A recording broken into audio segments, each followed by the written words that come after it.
বড় মাছ পড়ছে, বড় মাছ। বড় মাছ বলে আরে নাকি বড় মাছ। হাই হাই রে দর্শক, এরকম মাছ পাওয়া অনেক দুষ্কর। বিশাল বড়, বিশাল। বেশি বেশি যাবে 6-7 কেজি। ওরে ভাই 6-7 কেজি ওজন কাতলা। চাহিদা কেমন? হাই হাই রে কাতলা বেলি রে দর্শক, কাম হয়ে গেছে।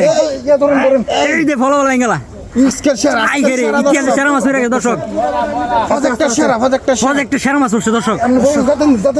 জাতা দিবেন সেই বড় মাছ দর্শক, ঘুরতেছে বেলে দর্শক বন্ধুরা। বড় মাছ পড়ছে, বড় মাছ। বড় মাছ বেলে আরে নাকি বড় মাছ। হাই হাই রে দর্শক, এরকম মাছ পাওয়া অনেক দুষ্কর। বিশাল বড়, বিশাল দর্শক, বিশাল বড় মাছ বেলে। বড় মাছ পড়ছে, বিশাল বড়, বিশাল বড়। কয় কেজি দিব? 6-7 কেজি। ওরে ভাই 6-7 কেজি ওজন কাতলা। চাহিদা কেমন? হাই হাই রে কাতলা বেলি রে দর্শক, কাম হয়ে গেছে। বিশাল বড়, বিশাল। এই যে রে কাতলা। আজকে সেরা